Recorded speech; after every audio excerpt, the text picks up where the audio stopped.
I get it, you've been scrolling through endless listings of ultra-wide monitors, each one promising buttery smooth 165Hz gaming, true-to-life colors, and a price tag that looks good on paper.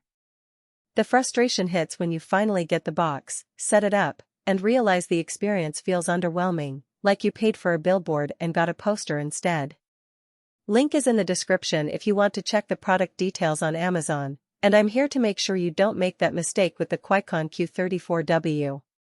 First off, let's talk about the category itself.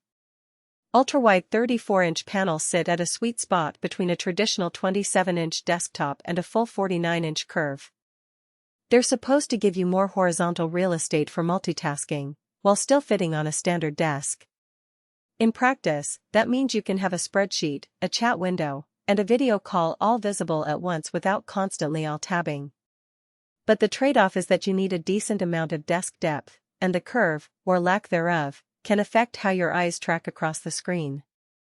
The Q34W opts for a flat, glossy IPS panel, which is a deliberate design choice you'll feel in everyday use.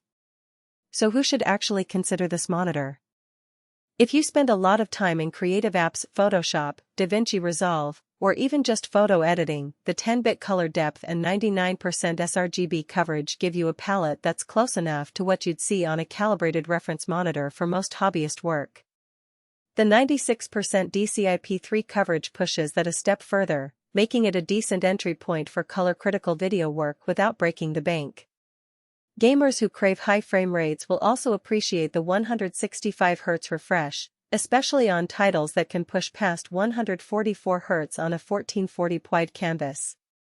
If you're a streamer, the ultra-wide aspect means you can keep your game full screen while keeping a webcam feed or chat overlay on the side without juggling window sizes. Conversely, this isn't the best pick for a few specific scenarios. If you're after deep blacks for true HDR cinema nights, the 600 nits brightness is respectable but not on par with premium HDR monitors that push 1000 nits or more. The glossy coating, while making colors pop, can also reflect ambient lighting, which becomes a nuisance in bright rooms or near windows. And if you're looking for a standalone desk-friendly option, the Q34W ships without a built-in stand. It's a minimalist without stand version that relies on a VESA-compatible mount or a third-party ergonomic arm. That adds an extra cost and a bit of assembly work that some buyers forget until the box arrives. Let's walk through a typical day with the Q34W. I set mine up next to my laptop, mounting it on a sturdy metal arm that lets me tilt and swivel. The first thing I notice is the sheer width. When I open my code editor on the left, my terminal occupies the middle, and a browser with documentation stays on the right. No more alt-tabbing every few minutes. I can scroll through long logs while keeping an eye on the documentation pane. The IPS panel maintains consistent color shift across the whole width, so a gradient in a photo editor doesn't suddenly look washed out on the far edge. That's a practical win that you won't see on cheaper VA panels that often suffer from color inconsistency. When I switch to gaming, say, a fast-paced shooter, the 165Hz refresh paired with the 3440x1440 resolution gives a fluid image that feels smoother than a 144Hz 1080p monitor. The downside? The native resolution is a step up from what many mid-range GPUs can push at ultra-high frame rates without lowering settings. If your graphics card is stuck around the RTX 3060 tier, you'll likely need to dial graphics down to maintain a buttery 120+ FPS, which can feel like a compromise after buying a high refresh monitor. It's not a deal-breaker, but it's a hidden trade-off that people often overlook when they focus solely on the 165Hz headline.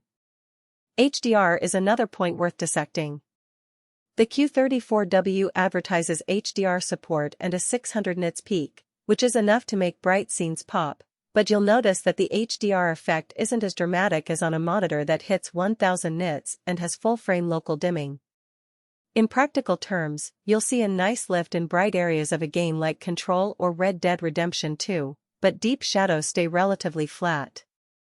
For most users who just want a little extra punch in games and video, it's a solid middle ground. For a true HDR enthusiast who wants the cinema experience at home, you might still be looking at a higher-priced alternative.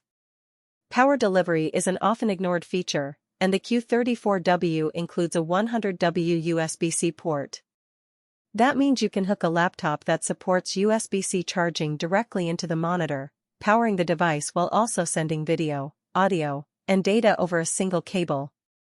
In a real-world office setup, that reduces desk clutter dramatically. No more juggling a power brick and a separate HDMI or DisplayPort cable.